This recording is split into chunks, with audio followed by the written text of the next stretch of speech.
Mesdames et messieurs, bonjour et merci de nous rejoindre sur CCTV Français. Nous ouvrons ce journal par la COP21 qui a démarré aujourd'hui à Paris. Une brève cérémonie d'ouverture a été organisée pour la conférence des dirigeants. C'est la première activité de la conférence sur le climat de cette année. L'événement a été présidé par le président français François Hollande. Le secrétaire général des Nations Unies, Ban Ki-moon, a également fait un discours. Une photo de groupe a été prise juste après l'ouverture de la conférence des dirigeants. Des représentants de 195 parties prenantes à la Convention climatique des Nations Unies sont présents dans la capitale française pour une conférence qui va durer 2 semaines et qui a pour but d'édifier un cadre réglementaire destiné à réduire les émissions de gaz à effet de serre et à limiter le réchauffement planétaire en dessous de 2 degrés Celsius. Le niveau des mers a augmenté de 20 cm depuis 1900 et il y a eu une augmentation des sécheresses, des canicules et des cyclones. La température globale sur la planète a augmenté d'1 degré depuis l'ère pré-industrielle et c'est principalement l'action de l'homme qui en est la cause. La limitation du réchauffement à 2 degrés ou à moins de 2 degrés est la priorité numéro 1 de la conférence COP21 de Paris. Et il faudrait pour cela obtenir une réduction de 40% à 70% des émissions de gaz à effet de serre d'ici 2050, ainsi qu'un changement majeur dans nos habitudes de consommation. Les énergies fossiles, principale source d'émissions polluantes, représentent encore 80% de la production mondiale d'énergie. À l'occasion de la conférence de Paris de 2015 sur le changement climatique, un peu moins de 140 dirigeants venus de la planète se retrouvent en France pour tenter de limiter le réchauffement. C'est ce lundi que le président chinois Xi Jinping a prononcé un discours dans lequel il a dévoilé les mesures chinoises visant à réduire l'utilisation des énergies fossiles.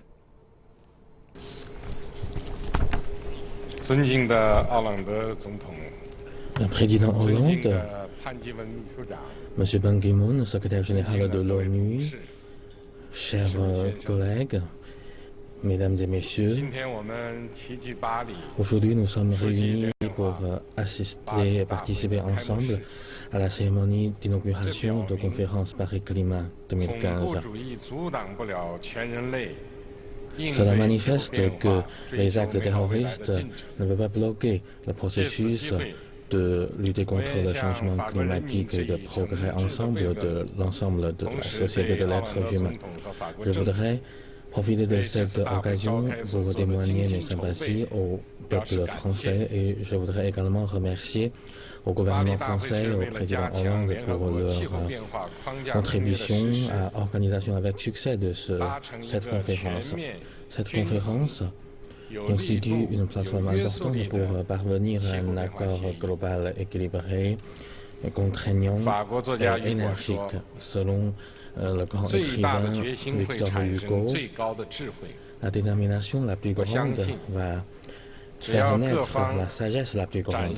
Je suis convaincu que, pourvu que les différentes parties puissent témoigner leur sincérité et leurs efforts et travailler ensemble, que nous pouvons couronner de plein succès cette conférence de climat. Chers collègues, mesdames et messieurs, l'accord de Paris doit mettre l'accent sur les actions que nous allons prendre post-2020 et en même temps, il faut que cet accord contribue à la promotion d'un meilleur développement de l'être humain. Cet accord doit être propice à l'atteinte des objectifs de développement écologique pour atteindre les objectifs fixés par la Convention des Nations Unies sur le changement climatique pour que cette convention puisse être appliquée de manière efficace et contrôler également l'augmentation de température et promouvoir le mode de développement écologique et circulaire dans différents pays membres. L'accord de Paris doit être aussi propice à la convergence des forces à travers le monde. Dans cet accord, il faut bien définir les dispositifs qui favorisent la construction d'une communauté de destin de différents pays et des efforts conjugués de différents pays. Il faut non seulement mobiliser les pouvoirs publics de différents pays, mais aussi les entreprises et les organisations non gouvernementales de différents pays pour participer à ce processus. Il faut également sensibiliser au public de l'importance de cette lutte contre le changement climatique. L'accord de Paris devrait être aussi favorable à la promotion de l'investissement et de financement.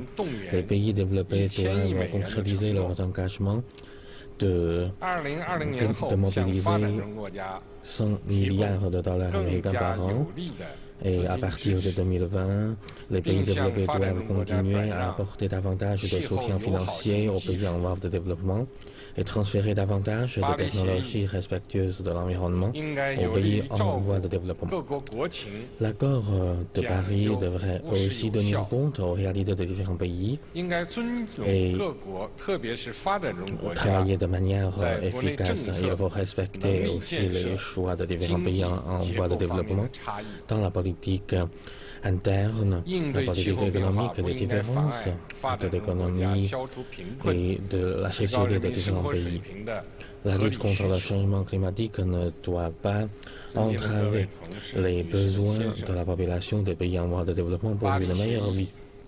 Chers collègues, mesdames et messieurs, l'accord de Paris n'est pas un aboutissement, c'est un nouveau point de départ. Dans un domaine important de la gouvernance mondiale, les efforts internationaux de lutte contre le changement climatique constituent un domaine important. Et cela constitue aussi une bonne contribution et enseignement pour la construction de la communauté de destin de l'être humain. Nous devons créer un mécanisme et un avenir où tout le monde contribue ses efforts pour réaliser une situation gagnant-gagnant par la coopération. Et nous devons abandonner la mentalité de somme zéro. Les différents pays doivent apporter davantage d'efforts pour assurer leurs responsabilités pour créer une situation de bénéfices mutuels et de gagnant-gagnant. Et nous devons créer aussi un avenir qui respecte les différentes règles juridiques. Il faut respecter les différentes règles. Et il faut établir une société internationale juridique marquée par la démocratie, par la légalité, par la justice. Et il faut aussi respecter les différents principes déjà fixés. Et nous devons aussi créer un avenir tolérant d'apprentissage mutuel pour un développement commun dans le futur. Et les différents pays doivent approfondir et intensifier leurs échanges en apprentissant l'un et l'autre pour réaliser un développement commun. En même temps, il faut tolérer les différents pays à trouver les approches qui correspondent à leur réalité pour réaliser davantage de développement. Mesdames et messieurs, chers amis et chers collègues, la Chine et depuis toujours participe de manière active dans cette cause. Et maintenant, la Chine est déjà le numéro 1 en matière de technologie, d'économie d'énergie, de nouvelles énergies, d'énergie renouvelable. Dans le futur, la Chine va mettre l'accent sur le développement de la civilisation écologique dans l'application de son 13e programme quinquennal de développement. Et nous allons recourir à l'innovation scientifique, à l'innovation sur des différents systèmes et mécaniques pour optimiser la structure de développement et construire un système écologique et bas carbone et développer les transports écologiques et créer un marché national du carbone pour créer une nouvelle situation de développement en harmonie entre la nature et l'humain.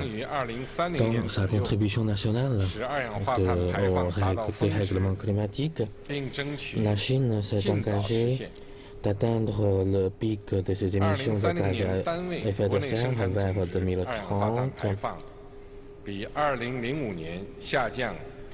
et la diminution de l'intensité carbone de 60% à 65% d'ici 2030 par rapport à 2005 et porter la part d'énergie non fossile à 20% de la consommation primaire d'énergie à l'horizon de 2030 et augmentation de 4,5 milliards de mètres cubes le volume forestier par rapport à 2005 d'ici 2030. Bien qu'il faut déployer davantage des efforts, mais nous sommes convaincus et nous sommes confiants que nous allons atteindre ces objectifs.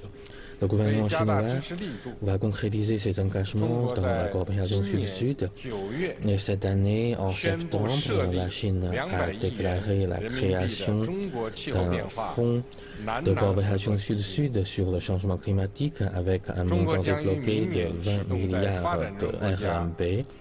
L'année prochaine, la Chine va déclencher la construction de 10 zones de démonstration et 100 projets d'atténuation et d'adaptation et des projets de formation pour 1000 personnels l'année prochaine pour les pays en voie de développement.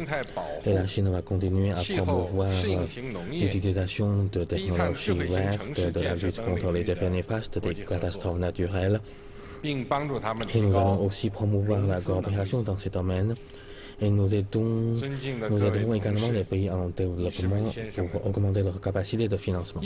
Chers collègues, mesdames et messieurs, la lutte contre le changement climatique, c'est une cause commune pour l'être humain. Maintenant, tout le monde prête une attention particulière à Paris. Que nous travaillons ensemble, main dans la main, pour créer ensemble un mécanisme équitable et efficace de la lutte contre le changement climatique et pour réaliser un développement d'un plus haut niveau de développement durable et pour la création des relations internationales marquées par la coopération et le gagnant-gagnant. Et le président chinois Xi Jinping a rencontré ce lundi son homologue américain Barack Obama pour discuter des questions concernant leurs liens bilatéraux ainsi que le changement climatique. Xi Jinping a souligné l'importance pour la Chine et les États-Unis de maintenir le bon cap, celui de la construction d'un nouveau type de relation entre grands pays, celui du respect des principes de non-conflictualité et de non-confrontation, et celui du maintien du respect mutuel et de la coopération gagnant-gagnant. Il a appelé la Chine et les États-Unis à faire avancer leur communication et leur coopération au niveau bilatéral, régional et international. Il a également appelé à faire des progrès dans la coordination des politiques macroéconomiques et à atteindre les objectifs fixés par la Conférence des Nations Unies sur le changement climatique. Il a enfin appelé les deux pays à gérer les différences et les questions sensibles d'une manière constructive. La Chine et les États-Unis doivent collaborer pour maintenir un développement soutenu, sain et stable des relations bilatérales, et ils doivent sauvegarder et promouvoir la paix, la stabilité et la prospérité de la région Asie-Pacifique et du monde dans son ensemble. La Chine est le plus grand émetteur de pollution au carbone du monde. Néanmoins, Beijing a travaillé pour améliorer la gestion environnementale et réduire les émissions au cours des dernières années. La Chine s'est engagée à poursuivre un modèle de développement vert au cours des 5 prochaines années, accroissant la part des carburants non fossiles au sein du portefeuille énergétique du pays. Le plan est de se reposer sur le vent, le soleil, la biomasse, l'eau ainsi que l'énergie géothermique. Beijing a en outre indiqué qu'il trouverait des moyens plus propres de brûler les énergies fossiles telles que le charbon. La Chine est déjà le chef de file en matière d'investissement dans les énergies propres. Selon un rapport du gouvernement récemment publié, la part des carburants non fossiles dans la consommation primaire d'énergie a atteint 11,2% en 2014. Il s'agit d'une hausse de 1,4% par rapport à 2013. La Chine dispose de la plus grande capacité photovoltaïque solaire et des plus importants marchés éoliens au monde. Le nombre de stations d'énergie hydraulique en Chine représente un quart du parc mondial. Le développement rapide de l'énergie propre a contribué au déclin des émissions de carbone en Chine par unité de PIB. De 2005 à 2014, la consommation énergétique de Chine par unité de PIB a baissé de 29,9% et les émissions de dioxyde de carbone par unité de PIB ont chuté de 33,8%. Durant cette période, les données des pays développés n'ont baissé que d'environ 15% et les niveaux moyens mondiaux n'ont pas tant changé que cela.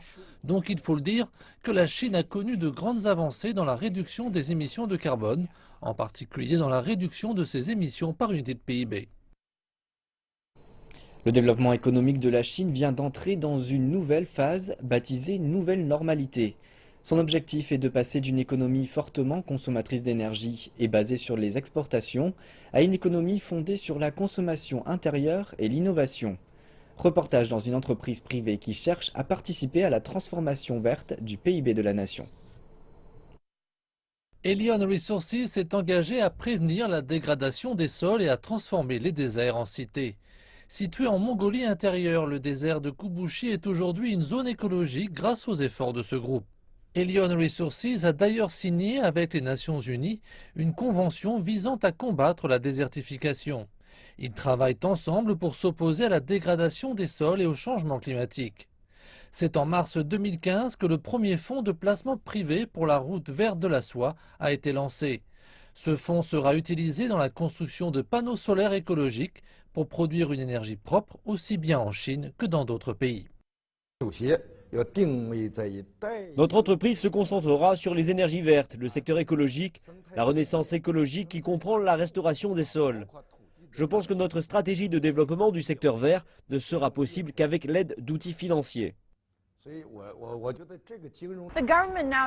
Aujourd'hui, le gouvernement chinois s'attend à une croissance plus lente, plus propre, mais aussi plus stable. Le prochain plan quinquennal chinois s'oriente sur une voie plus respectueuse de l'environnement pour ce pays qui compte 1,4 milliard d'habitants. Parmi les mesures prises, on peut citer l'utilisation d'énergie à faible empreinte carbone et l'encouragement des entreprises à moderniser leurs techniques. Le Climate Group est une organisation à but non lucratif. Ses activités sont internationales et s'organisent autour des entreprises et des gouvernements dans le but de favoriser les technologies et les politiques propres. L'objectif est d'élargir les marchés des technologies propres tout en réduisant les émissions de gaz à effet de serre sur la planète. Wu Shangguo est la femme qui dirige cette équipe depuis près de 9 ans. La Chine a massivement participé par le biais d'investissements colossaux aux technologies d'énergie renouvelable. La fabrication d'équipements et d'infrastructures, à la réduction des coûts et raccourcir de manière significative la période qui précède la possibilité pour la Chine, mais aussi la communauté internationale, de développer les énergies propres. Elion Resources signifie une grande opportunité pour l'entreprise. Sa technologie d'atomisation de microcharbon a été saluée sur le marché. Comparée aux traditionnelles chaudières à charbon, elle permet de réduire la quantité de charbon de 30% tout en éliminant poussière, scories et fumée.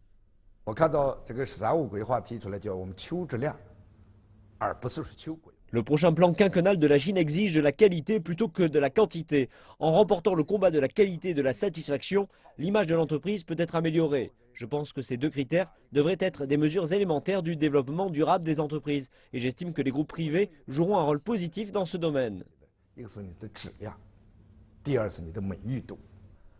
Wang Wenbiao affirme que la garantie écologique devrait être une priorité de la stratégie Une ceinture et une route.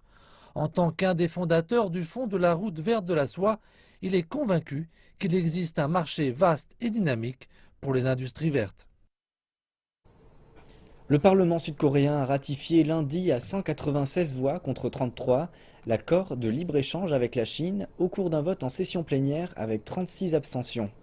La Chine et la Corée du Sud ont signé l'accord de libre-échange en juin après 3 ans de négociations. Au terme de l'accord, les deux parties élimineront les droits de douane sur plus de 90% des biens commercialisés dans les 20 années qui suivront son entrée en vigueur. La Corée du Sud estime que l'accord de libre-échange avec la Chine lui permettra d'accroître son PIB de 0,96 points de pourcentage et de créer quelques 53 000 emplois au cours des 10 prochaines années. La plus grosse pépite d'or du monde est arrivée à Beijing. Parmi d'autres objets hors du commun, une météorite en forme d'oiseau est également présentée au Salon international chinois de la bijouterie, un rendez-vous qui a démarré samedi dernier. Un peu moins de 2000 exposants venus de 23 pays et régions présentent leurs plus belles pièces au Centre d'exposition international de Chine.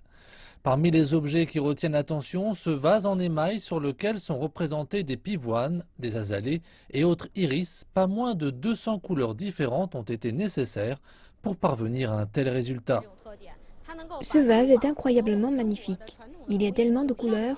En plus, il combine le style artisanal chinois et les styles occidentaux. Voici la plus grosse pépite d'or du monde, 62 kg d'or pur à 99,9%, présentée pour la première fois sur le territoire chinois. Les visiteurs qui foulent les 75 000 mètres carrés de l'exposition ont également été impressionnés par cette météorite dont la forme rappelle étonnamment les contours d'un aigle. Elle a été découverte dans le désert du Lobe Nord, dans la région chinoise autonome ouïghour du Xinjiang. Ce rendez-vous est perçu comme le premier du secteur de la bijouterie en Chine en termes de taille et d'influence. Alors que les nouvelles technologies transforment les médias, les magazines de mode et d'autres quotidiens sont confrontés aux blogs en ligne. Plusieurs gros titres ont annoncé la fin prochaine de leur activité alors qu'ils perdent de nombreux lecteurs. Dans le même temps, les plateformes de nouveaux médias tels que WeChat et Sina donnent la voix aux blogueurs. Certains gagnent même en notoriété en postant sur Internet des informations sur la mode. L'un des magazines pionniers de la mode, Riley, a été suivi pendant près de 15 ans par les passionnés de mode. Mais il vient d'annoncer qu'il cesserait son édition imprimée à compter de janvier 2016. Également ce mois-ci, le célèbre magazine local le Shanghai Weekly a cessé sa publication. De plus en plus de gens modifient leurs habitudes de lecture en passant de la presse écrite à la presse en ligne. Et Li Wenxi est l'une d'entre elles. J'avais l'habitude d'acheter des magazines dès que je me rendais dans un kiosque à Shuno. Mais désormais, je n'en achète quasi aucun. L'une des raisons est que ces magazines sont très lourds et pas faciles à transporter. Une autre raison est que je ne sais pas quoi en faire après les avoir empilés chez moi. Je ne pense pas qu'ils soient très recyclables. Désormais, je lis par les biais de mon téléphone ou avec certaines applications mobiles. Les magazines de mode et de style de vie ainsi que les quotidiens ont été le plus durement touchés, car poster des informations en ligne sur ces thèmes nécessite peu de formation professionnelle et peut attirer un large public.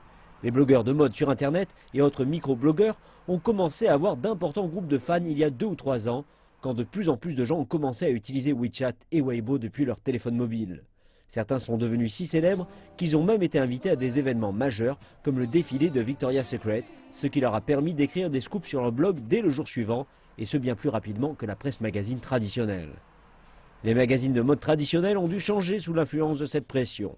Su De est la directrice d'un magazine mensuel et a été témoin de cette transition au sein de l'industrie. L'année 2010 a été le pic du secteur en raison de l'expo.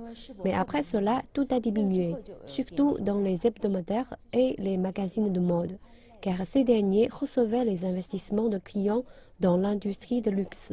Désormais, le gouvernement a mené une répression sur la consommation de luxe et il y a moins de cadeaux offerts. Donc, les sponsors ont modifié leur budget marketing et cela a affecté les magazines qui le sponsorisaient.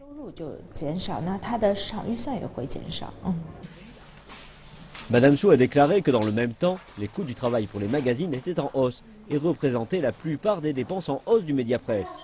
Il y a également un grand nombre de rédacteurs et de journalistes qui ont quitté la presse magazine et lancé leur propre blog en ligne, ce qui a également affecté la presse écrite. Par ailleurs, la montée en puissance des nouveaux médias a offert aux marques une nouvelle plateforme publicitaire. Sibyl Chen est une stratège du numérique et déclare que la plupart de ses clients veulent ces derniers temps faire leur propre promotion sur Internet. Nous pouvons constater qu'il y a un changement dans les plateformes utilisées par les marques pour se promouvoir elles-mêmes. Désormais, elles font davantage attention aux plateformes en ligne, mais également aux leaders d'opinion clés de l'industrie de la mode. Et même pour des marques qui ne sont pas dans le secteur de la mode, comme les entreprises de technologie, elles apprécient avoir de la promotion par ces leaders clés dans diverses industries.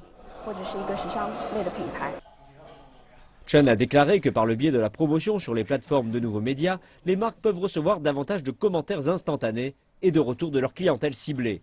Cependant, Madame Su du magazine Horace a fait savoir qu'un séisme se produirait prochainement car la plupart de ces plateformes ont reçu des investissements en capital au cours des 2 dernières années et seront prochainement confrontées au défi de montrer leurs profits. Et c'est la fin de ce journal. Merci pour votre attention et bonne suite de programme à tous sur notre chaîne.